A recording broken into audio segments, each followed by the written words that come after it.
Hey, you guys, it's Coach Peggy, and welcome to the Coach Peggy Show. I'm telling you what, every time I listen to that intro, I end up back here just kind of jamming and doing my thing. And then I realize how long it is. And each time I say how long it is, so I probably should do something about it.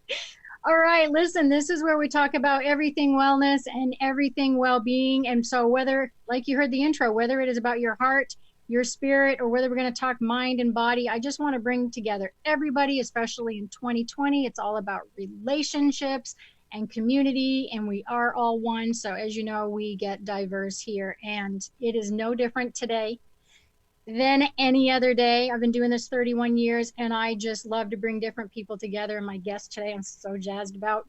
So I always start the show with a quote, and I actually took this quote, Kat, from your intro, which was gorgeous. So the quote is this, and it is from Dr. Bernie Siegel. He's a New York Times bestselling author who wrote the foreword in her actual book we're talking about today, Chaos to Clarity. Here is his quote: "Change is a labor of pain through which we can give birth to a new self and life, which makes the pain meaningful and justified." Oh my gosh. What do you think about that, Kat? I think it's right on. I mean, there's another quote that I like to quote from Winston Churchill, and it's when you're walking through the doors of hell, keep going. Oh, Don't stop. Keep going till you come out the other side. And so that's chaos to clarity. You just described my life. I was looking for a little, that's it, just keep on trekking. I have a really inappropriate bracelet that I can't say what it says on it that has that motto in line. So listen, you guys, change is inevitable. We all know that super intellectually and that it's going to happen. It just is what it is. But getting into that breakdown and honoring it and coming through the other side, believing we can, smarter, braver, healthier is the toughest part. So we're going to chat about that today. I want to give you an intro to Kat Kanavos. You know, I study that. You're close, cannabis. Just like the cannabis you smoke, but cannabis with a V. Why didn't you tell me that when we talked before? Seriously, I would have remembered that. I lived in Colorado for several years. I would have remembered that. So listen, she is the queen of dreams is what they call her. She is a syndicated columnist, PR guru, video podcaster, radio show host. Her divine dreams, actually, you guys, if you haven't looked into her, helped her diagnose her own breast cancer, of which she has survived 3 times, not 1, not 2, but 3. She has been seen on Dr. Oz and the Doctors and NBC and CBS. And it's, you know, she's internationally. So that's all I want to say. Keynote speaker, you can find her. Her thing, she says, don't tell God how big your problems are. Tell your problems how big your God is. What? Kat, welcome to the show. Thank you so much, Peggy. It's such a treat to be here. I can tell this is already going to be fun, and I need that relaxed fun today. I've just been working too hard. Girl, I'm going to lift you up. Out at once. We're going to lift each other up, because I was just telling Kat and my producer, Zach, before we started, my other laptop crashed. Firewalls crashed, everything about 90 seconds before the show started. I got my other PC, my old one. So we're going to lift each other up. There you go. I do have water in my coffee cup, not vodka or anything, but we're still going to have fun. So, all right. So, the show for vodka. Hey, you know, they do it, the skinny vodka show. You know, they have all sorts of podcasts out there, right?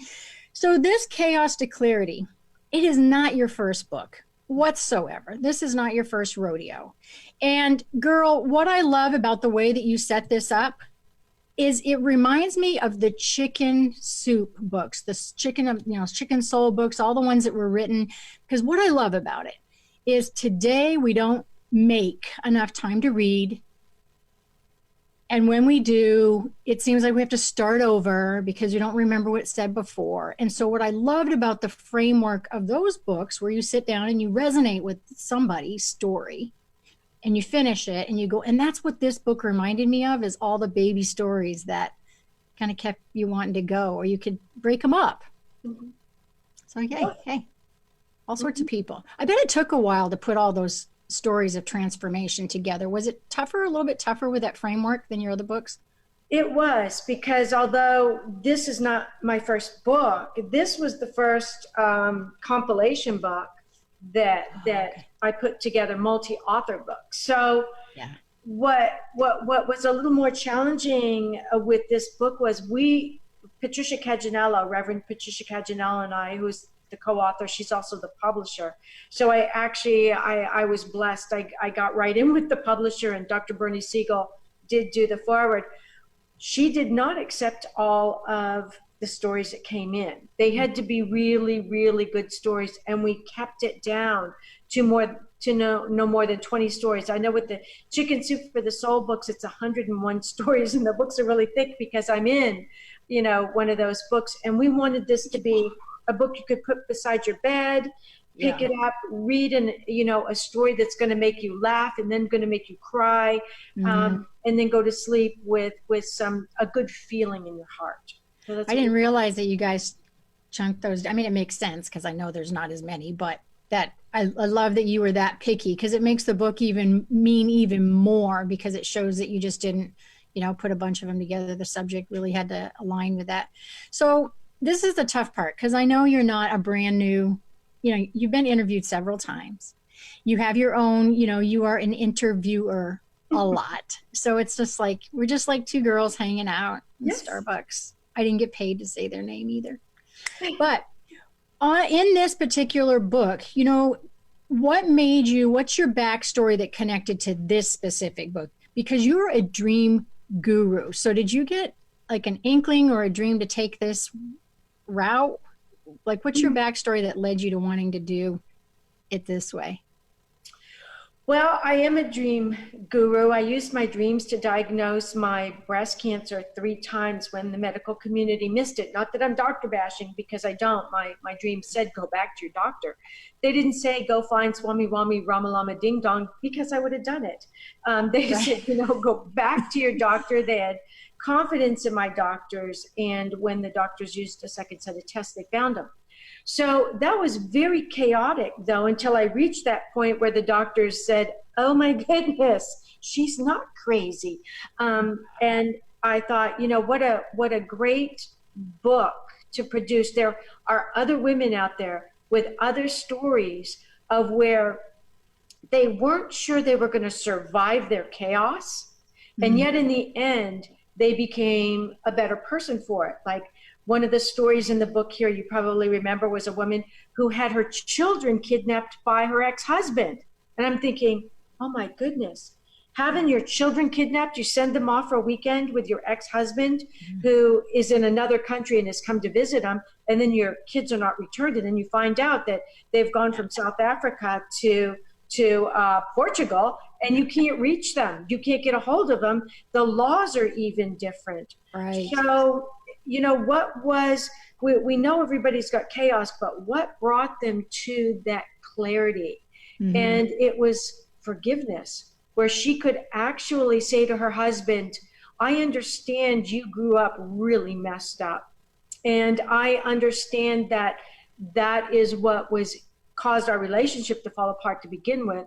And I understand that's what caused you to steal my children, because you hated me so much, because you identified me with your mother. I forgive you. I forgive you. I've got my children back now.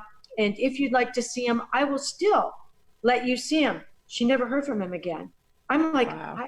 I don't know if I could do that. I'd be so afraid. But she stepped into that power, and she moved right through that chaos into total clarity and said, I had to forgive him. In order for it to not weigh me down like a great big rock around my neck, right, I had to actually forgive him and mean it. Walk the walk, not just talk the talk, walk that walk. And so many women in the book did that. Yes, you abuse cases. I mean, all sorts of things that are in the book. You guys, those of you listening and watching, you seriously have to get the book. Yet, the thing that we forget sometimes, especially I've been in these situations too, not obviously that catastrophic, but what we forget is those watching us, even our children, watching how we deal with chaos, watching how we come out the other side, watching our words we use, and how illness affects us with how the chaos might be the monkey on the back. And we don't often see that till we come out the other side, and it's 10 years down the road with the wish I had ofs.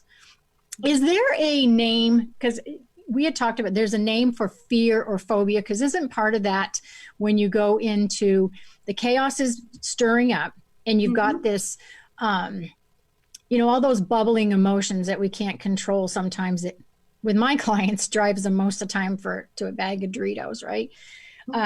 Or something, all of us, cake, donuts for me. But when the fear and the negative emotions are bubbling during the chaos, I was just curious, there is a medical definition. There is. And in the book, because my degree is in psychopathology, I come from the psychotherapy point of view throughout the book. At the end of the parts, part 1, 2, 3, and 4, I talk about that part from the psychological point of view, from the psychologist's point of view, whereas Patricia Cagganello, who's a reverend, talks about it from the spiritual point of view. So there is a word that is the fear of change, and it's very high on the scale. And I have to actually look at it because it's Greek and it's about this long. That's why it's called metathesiophobia. Metathesiophobia, and meta means change. So it is the fear of change, and one of the biggest changes that we fear is moving, which is tropophobia. And the other one is just death. That is the biggest change, death. Okay. Of self or others, or being even worried about it. Gosh. So got to go into this. Did you know the co-authors ahead of time? No. Oh, interesting. You mean the people in the book? Yeah, the people. Strangers. They were strangers. Yes, we just, Patricia and I put the call out to authors on Biz Catalyst 360 magazine, because I'm a columnist for them as well. So Dennis Pitoko is the CEO of the magazine. So we told him what we were going to do, and he said, let me help you with this. Let me put a call out to all of these authors that we have in the magazine. So I didn't know them, even though we were kind of connected through the magazine. They started coming in. And then Deborah Bouvet of Dream Vision 7 Radio Network, of which I am a host, she got involved. So we had some network people come in. And then just my social media sites, I put on there. And before we knew it, we had the book full within 4 or 5 months. Oh my gosh. It went really, it was like, hang on, yes. Hang on. It was really fast. So you're ready for the trilogy. Right. We're in the process of doing the second book now. And you know what, Peggy, I can tell you the title of the book now. We've decided this week we're going to do the title. We're waiting to hear who's going to be writing the foreword. It's going to be a really big name if the one we want is coming in, and I have a feeling he will. The name of the book is going to be Crappy to Happy. I knew you, but Happy to Happy. I love that. Oh my God, that's good. So is it going to be more stories? It is. It's going to be transformational stories of joy, sacred stories of transformational joy. So this book, because Chaos to Clarity is a little more heavy, but the endings are positive, and they're beautifully written stories. They've got great reviews, and we're still in the top. We're still an Amazon bestsellers list. But Crappy to Happy is going to deal with, well, you know what I mean, those days that you just want to flush down the toilet. Well, don't flush them, send them to us. We hear about them. When things just go so bad, you go, why did I get up? Why did this happen? Just one small event is all we don't want. We don't want a life story. One small event, and the ones that are coming in are hysterical. What do you, I can't even wait for that one. What do you think? So you've got these authors, the stories are coming in, the compilation's all in front of you. The common theme is blank. Now the subjects are different, obviously. They're all different. But what's the thread going through these characters, or how is it resiliency? What are your observations? The thread that runs through all these stories in the Chaos to Clarity book, and I believe they're going to be in the Crappy to Happy book too, because that's what I'm seeing coming in, is everybody has a crisis. and we want to hear about their crisis because we can identify with the crisis. But we want to know how they move through the crisis. And that's the thread. Every single person in these books had a crisis, moved through the crisis, and became a better person for having had the crisis. And that's what we want. So when you have a crisis, whether we compare, and I know I'm totally off road here, but I just pinged, whether it's grief, because you see the list of stress and your list of 100, and you have these many things hit you, that explains why you had a crappy year, and oh my gosh, that makes sense that you're on antidepressants now. So when you think of whether you've lost a house, or whether you've lost a child, or maybe even a job, or whatever it is, what is it that is it?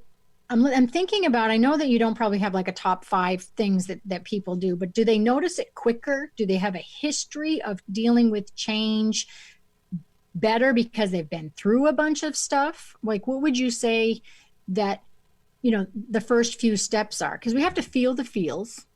Right. Of the, and then we have the fear of not wanting, like, for instance, leaving the yucky relationship, or, time to quit your job. Right. The first thing that happens is a lot of times people have to hit bottom. They have to reach a point where it's do or die. That's what we saw in almost all of the stories. People will hold on to the devil they know versus the devil they don't know. So even if the relationship is bad, they know what to expect. They know what to expect as far as being yelled at, even physically abused, versus going off on their own, because deep down inside they're codependent. Yeah. So in a lot of these stories, these codependent women, when their back was up against a wall and they had to make the choice to survive for their children, they became less codependent. And that was the big turning point. And that happens on so many levels, in different ways throughout life. You're codependent on your parents. You're codependent on your boyfriends or your girlfriends, or a group, or a sorority, or your peer group. And so it's that breaking out, surviving the break, growing from the break, and re-emerging as that beautiful butterfly out of that icky cocoon that makes the big difference. And that's what we want to know about. We want the stories to help those people who are the butterflies still hanging upside down, holding onto their cocoon and dripping goo. Oh gosh. Hang in there. You can get it done. You'll flap your wings in no time. So what's if up till now, what has been your biggest change, or the biggest struggle, or maybe what took the most time for you to get on the other side? Were you willing to share? Sure. I think the biggest change in my life was realizing how important our dreams are to us as guidance. And part of that was realizing that we choose a lot of the chaos that we have. It's part of our life journey. So when my cancer was missed the first time, and I talk about this in the book Chaos to Clarity, when it's missed the first time, I have to stand in my power and go up against the doctors to get them to give me the second set of tests. And it took 3 months to get the second set of tests, which was exploratory surgery. And it showed that I was in stage 2 with it in my lymph nodes. And so I remember almost 5 years later, and this isn't in the book, but it's going to be probably in the next book. Again, the doctors missed my breast cancer. They told me I was healthy to go home, when I actually had a 9 by 11 centimeter area that was cancerous. And when I heard that, when it was confirmed with pathology reports again, I was sure I was going to die. Peggy, I was sure I was going to die. I could not imagine surviving that. Right. So I fell asleep on the bed crying. And in these dreams, I would have these Franciscan monks come in, and they would tell me come with me. My regular dream would freeze. They would say, come with me. We have something to tell you. And they told me I had the breast cancer. They actually put my hand on it. And they said, you feel that? That's breast cancer. Go back to your doctors. So this time when I woke up I dreamt that I woke up from my dream. And the 3 monks were standing there. And I said, look, I know why you're here because I know I'm dying. It's okay. And I'm good with it. But you may want to warn God before I get up there because I got some bones to pick with them. And they said to me, don't you remember? I said, remember what? You said, Kat, that before you were born, that you wanted to come down here onto the earth plane during a time when God, higher power, spiritual guidance is being taken out of everything and locked away in a closet. And you were going to show that science only goes so far. And then comes God. And I suddenly realized all the crap I was going through from, crappy to happy. Right. Of my own choosing. And that was a big wake up call. And they said, we told you we'd be with you every step of the way. We have been, we still will be. You are not going to die. That was almost 20 years ago and I didn't. So I didn't realize it was that long ago. Yeah. Wow. So I can't think of anything bigger than to fight the medical community. I mean, talk about fear or the possible change with that. I mean, they could say, go home and you think you're crazy, or the changes could be something that you've asked, you don't even know what you're asking for. Right. Multiple surgeries, chemo. I mean, who knows if you haven't. So the change can be not just the geographic, home you live in or whatever. It's really, like you said, stepping into your power, standing up tall and just, unfortunately, we do sometimes have to get to the bottom, and everybody's bottom is different. But man, to step in that sooner than later, it's almost like, if not now, then when? And when you're willing to take the chance that it might be worse than it is now, then to go for it. I mean, yours was really life or death, but for some people, it's. Well, some of the women in the book, it was life or death. Some of the women in the book who lost their husband. They wanted, quite a few of the women in the book were contemplating suicide. Mm-hmm. And they had hit bottom. They were up against the wall. It was do or die time.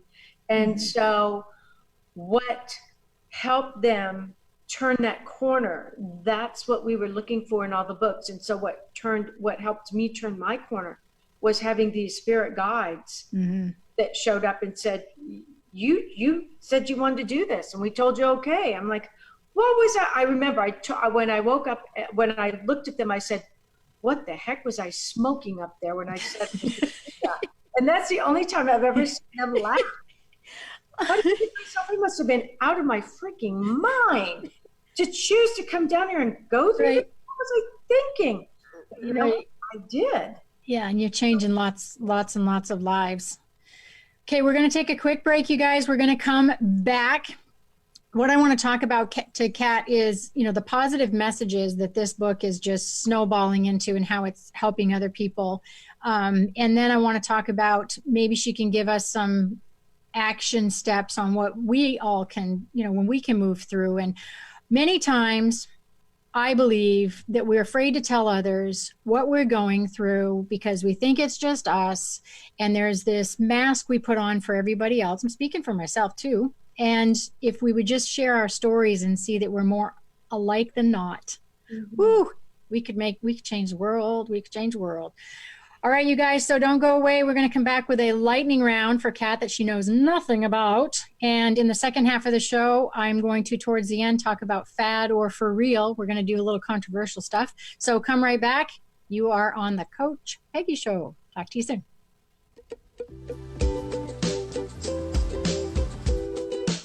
And we're clear. Thank you. Do you feel like it's...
Hey, everybody. Welcome back. We're just jamming here. You're listening to the Coach Peggy Show, and I'm here with Miss Cat, who is the dream guru. Now, listen, I keep saying this. I love the outtakes because we chit-chatted during the break, and we're going to kind of spin a little bit on you. But first thing we have to take care of is the lightning round. The lightning round is completely off-road. I'm going to throw her some questions. She's just going, what the H-E double toothpick is going on? Okay, 3 questions coming at you. Here we go. If you could read minds, which I know you probably can. If you could read the mind of anyone, though, who would you want to read? God. Oh, okay, that's a first. That almost looked like a duh to you. Okay, that's a good one. Have not had that answer before. If you needed to give one of your 5 senses, one of them, what would it be? If I needed to give one of my 5 senses up to somebody else, I'd give my nose to them, my smell. Because I have smell and I smell stuff nobody else can smell. And I'd say, here, try it now. Yeah, I think I would agree. I think I would agree with you that I'd give up smell because I have migraines and often that does not serve me when I can smell things. It just spins me. Oh my gosh, I was just thinking about whose mind I could read if I had that ability, and I just don't think I want to. I don't want to. I just don't want to know. All right, last one. Would you want to be able to sleep in? Are you a sleep in person or are you a go to bed early person? Oh, sleep in. Sleep in. I do not. If dreams are a snippet of death, I can't wait to die. I never want to wake up. I love dreaming in the mornings. Yeah, that's when it kicks in during REM, isn't it? Yeah. Most of the time for people. Yeah. All right, you guys. So we're back talking about chaos to clarity. It is a great compilation of about 20 stories. They're not just happenstance. They actually really, Kat worked on that, making sure they were really good stories. And it's talking about change. And when we were on the break, we were talking about she's going to give us some tips, some sharing, I should say, not even tips, on some dreams she's requested or some people emailed into her this week. And we're going to talk about her point in a second. But I'm going to tell you that think about this when she's talking. Think about if we really expected change, almost expected it like the sun is coming up and it's going to get dark, how different that would be in not being like I'm the only one that got a flat tire or I'm whatever. So I want you to explain about these dreams and this oneness. And I want everybody to really think about how, again, like I said earlier, we're more alike than not. Mm-hmm. So what kind of emails are you getting this week for your show coming up? Because you got a podcast coming up later tonight. I do. It's 6. And so what you getting? What's the theme this week? And these people don't know each other, right? It's actually, I've got it right here. It's going to be talking about love journey, love never dies. So that's what we're going to be talking about, and how people come back into your dreams and talk to you through your dreams, because love never dies, and that's the one telephone line that allows us to speak with our deceased loved ones. So when you were talking about change, Peggy, I remember because I say my prayers every night and I Reiki a whole bunch of people every night. And I remember saying to God, do anything you want to me in this life, but don't bore me. And he's lived up to that. So change keeps you from ever being bored. You're never going to get bored with change. And it does help you grow. You learn to roll with the punches and you can do anything. So getting back to the dreams, I've had dreams sent to me through Quora. I'm on Quora, and other people will send me dreams through emails, because on my radio show that I do tonight, which is also video like this, Zoom video, I talk about dreams. The name of the show is Dreaming Healing on Dream Vision 7 Radio Network. And there are dreams that have been coming in just this week that are amazing, because they show how we are connected to universal oneness. 2 dreams came in on the same day by 2 people who don't know each other. One came through Quora, the other one came through an email from my website, and they both shared the same type of dream. I know you're telling me this. I'm like, come on, girl. If I didn't know you, like, I know I don't know you like besties yet, but seriously, I'd be like, really? you guys listen to this. Okay. So these two dreams come in. They're from two women, and what they're sharing in the dream is the fact that they go back to their past. In one case, one woman goes back to elementary school. They're having a recurrent dream. And a recurrent dream means that something's going on in your life. You're not figuring out the answer. You're not figuring out the messages. And so it just keeps coming back and coming back till you get it. So if you want the recurrent dream to stop, write it down and figure it out. And in both of these dreams, one girl is going back to elementary school, which she's been out of for like 20 years. Other woman is going back to her old home. Both of these women get there and they can't find their socks and shoes. Not just their shoes, not just their socks, both of them cannot find their socks or their shoes. And so the one girl starts walking back to elementary school barefoot, still looking for her socks and shoes.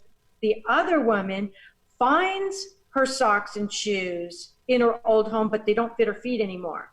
So she's hunting around under the beds and stuff, and she finds a different set of socks and shoes that aren't hers, but they fit.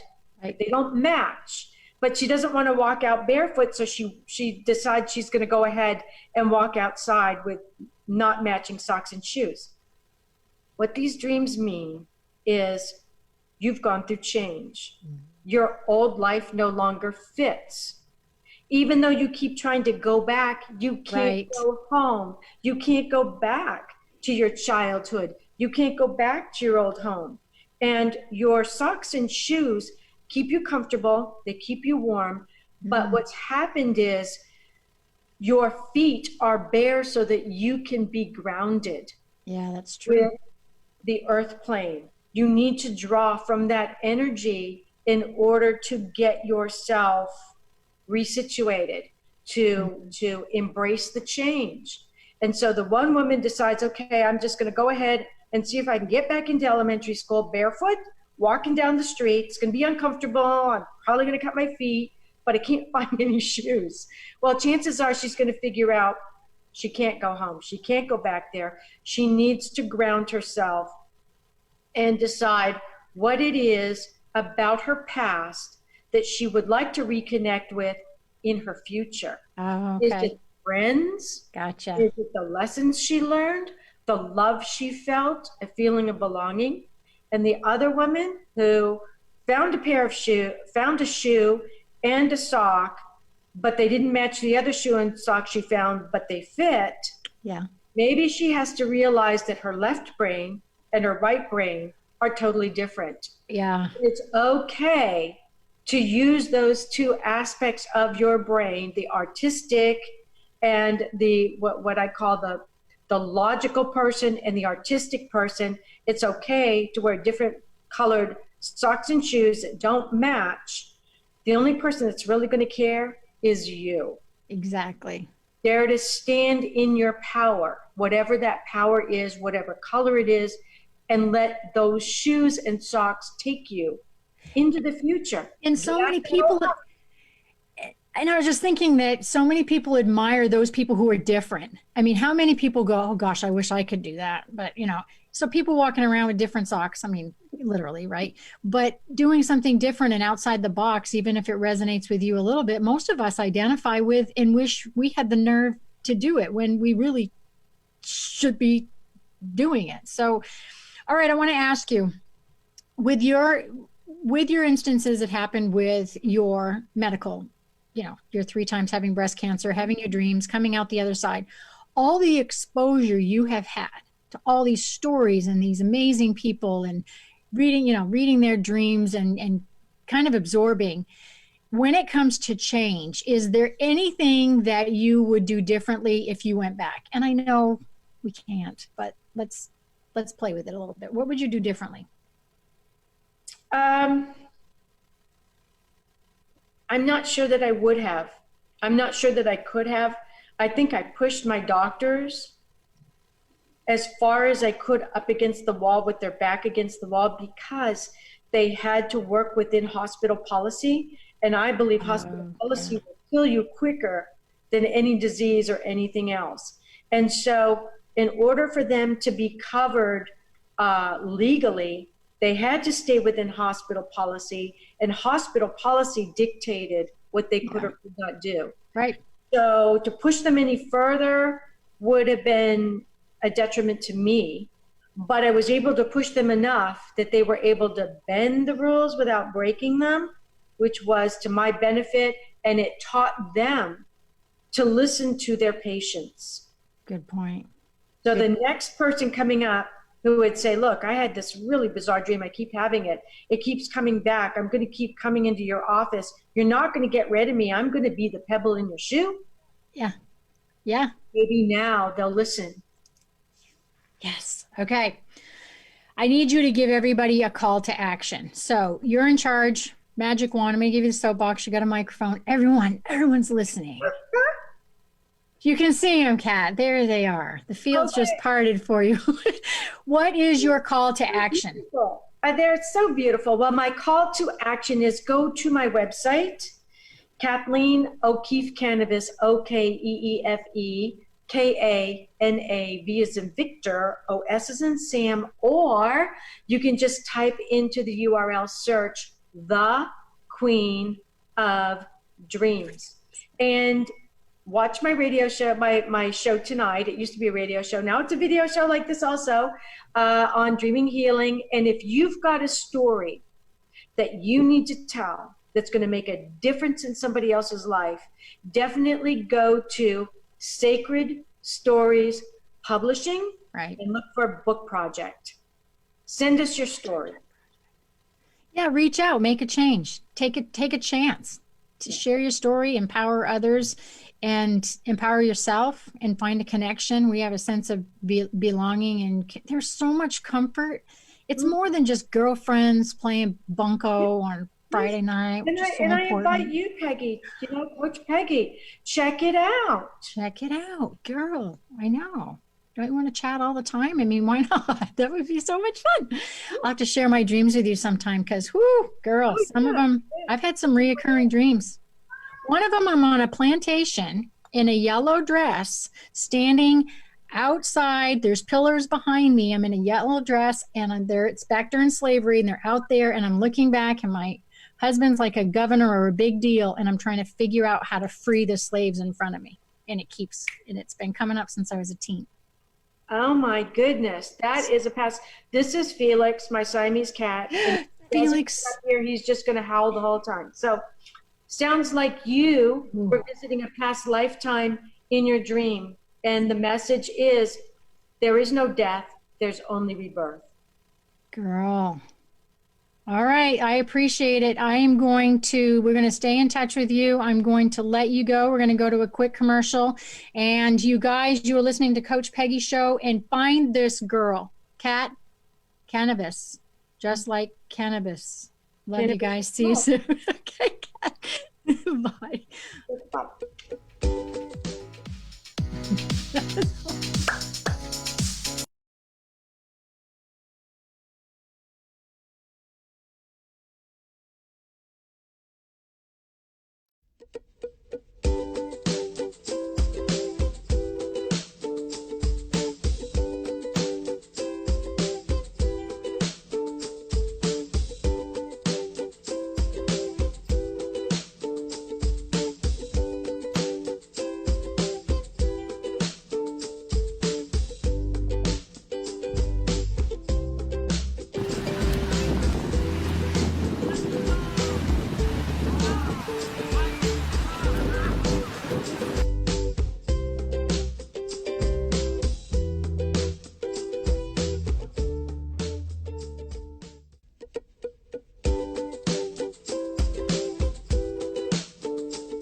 What's up? I don't know if sup is a word. It just sounded cool. You are listening to Coach Peggy here on the Coach Peggy Show, and we are back. And why are we back? We are back to talk about fad or for real. So this is the part of the show where I come up with something that I've heard out there as a coach over these gazillion and a half years and decide if I think it's a fad, what my opinion might be on it, or if I think it's for real. And then I usually answer some questions. And I'm actually going to marry the two of them up today because one of the personal questions I had come in over the last couple of weeks, maybe 2 or 3 weeks ago, when I was silly enough to ask people to ask me personal questions instead of just random topic questions. Okay, don't always do that, you guys, unless you really want to know, because it's scary. So the question was, Peggy, I know you're on a plant-based diet, so do you take supplements? How do you know if you're anemic or if you're lacking B12s? I cannot tell you how often I get this question. Somebody will see a bruise on me and tell me I'm low in something. I cannot, oh, you're low on energy. You must be anemic because you don't eat half a cow. Oh my gosh. So I'm going to talk to you today about supplements, vitamins and supplements. And I'm looking over here to the right because I brought a bunch of them to show you. So those who you are watching, then you'll be able to see what I'm doing. If you happen to be listening, you can go onto my YouTube channel. You can find All Things Wellness or look for Peggy Willms. That's W-I-L-L, 2 L's, M-S. Sounds like Williams, but it's not. And so we're going to talk about vitamins. So vitamins, there are water-soluble and fat-soluble vitamins. Really, what does that mean? It means that some of them you store, some of them you consume, and if you don't need them anymore, they go on out your urine, okay? A, D, E, and K, those are the vitamins that are fat-soluble. So you want to kind of be a little bit careful when you're taking supplements, A, D, E, and K. You don't want to OD and take a bunch of vitamin D. See, I was a little poet right there. So I'm just showing you some vitamin D because I take that. If you've had anything with bone density issues in the past, you might have to take some calcium and vitamin D. So AD, EK, fat soluble. Water soluble are going to be most of your other minerals, your B12s, your vitamin C's, all of that stuff. So can you still OD on those? Oh yeah, heck yeah. So when people tell you vitamin C, so I'm holding up some gummy vitamin C's. We're going to talk about this. I'll tell you. You know, people pound this stuff. You know, I've got a packet here of you guys probably take this emergency all the time. You know, everybody travels and's getting sick and they're pounding this. If you guys are wondering sometimes why you get some irritable bowel stuff or bloating or nausea, I can tell you to take a look at your supplements or to make sure you aren't ODing on them. Because with gummies, we're just chowing down on them like they are gummy candies. And you got to be super careful. I am not kidding. I always say as a coach, you know, just like the doctors do, they ask you for a reason, you guys. They ask you, tell me what you take that is, you know, prescription or over the counter. And we blow it off. I don't want you to blow it off. It is part of your diet. It is, you know, your nutrients and minerals. And if you're taking all this stuff, look what I got. Look what I got to discuss. All these bottles that are in my house that I do not take, okay? Somebody that I love dearly takes all these things in my house. I really want you to log them. What? Log them? Like log them in maybe my Fitness Pal or something? Are you talking about logging vitamins? Yeah, let me tell you why. If you use my Fitness Pal, you know you guys can look at the label, right? You can kind of scan it and it can look things up. The main reason, do you know how many calories are in these things? Do you even have any idea of what the ingredients are, the additives? The majority of all of your gummy vitamins are going to have, I'll even read them to you. Polydextrose, water, gelatin, xylitol. Those are going to be the main ingredients. I never want anybody to take, if there's 3, 4, 5 lines of ingredients in any food, you're starting to get into really man-made, chemically grossy stuff. I want you, I swear, to look at these. Your kids are downing these things. Do I think they're bad? Absolutely not saying they're bad. If you don't like to swallow pills and you and your doctor has determined that you need some supplements and you don't like to swallow pills, then gummies are an awesome alternative. But if you're counting calories, you might want to consider swallowing the pill. Why? Why is it different?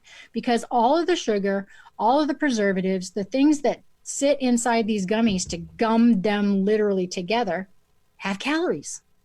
And a typical packet, so you know when you get those packets that are in the boxes and have all the vitamins cut up for you, and they're not cut up, put together for you in their regular pills, you might want to go with something like that so you don't have to have all the bottles.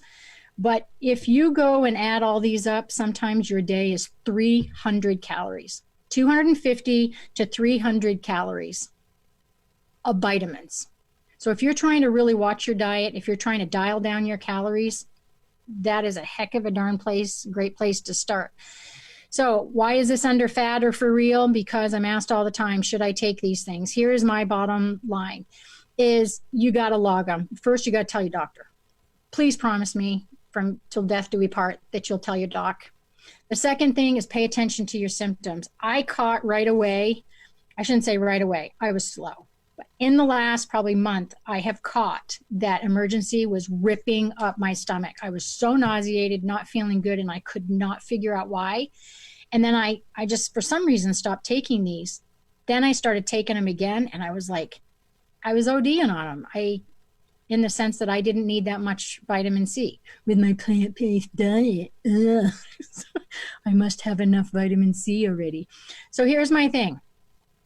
You're going to see how you feel. You're going to see if you need them. And then you might want to have some blood work done. Why? Because blood work is going to tell you information that nobody else can tell you. Just like me, having my blood work done shuts a bunch of people up in my life that are telling me that I need to eat certain things. And then you know what to do about it. Get it? Got it? Good. So I'm going with the vitamins are for real. I do think that they make a really big difference, but the fad might be if you're consuming these gummies and you don't really need to, then don't fall back on it's a gummy. So just why not do it? You know what I'm saying? Okay. So listen, we have coming up so many good guests in the next 2 weeks. We've got Lynn Riley is coming up, and we've got, oh my gosh, integrating Western and Eastern medicine. And you guys got to pay attention to my Facebook site. So you can find me personal Facebook site, business Facebook site at All Things Wellness. You can find me on my website at allthingswellness.com. Email me. Here we go. It's going to get boring. Peggy at allthingswellness.com. And then I've got my YouTube channel. Of course, I've got my radio show here on Transformation Talk Radio. The best thing that I would love you to do so we can connect is email me, give me your questions. I can put them on the show. And if you want to work together, obviously reach out. I've got one program I want to tell you about right now. 30-day reboot. It kicks off on March 2nd. It's 30 days only. And we do things a little bit different. We don't get rid of sugar, black and white. We don't do an exercise program, black and white. It's not all about just excommunicating things from your life. It's about adding certain habits and certain dimensions in your life. You're a big girl, you're a big boy. We can help work together. You get a private Facebook site with me, and it's only $199. 6 videos. Seriously, what's your excuse? All right. Catch me here next Tuesday, 6 p.m. Eastern on the Coach Peggy Show, and you guys go out and get well and stay well. Talk to you soon.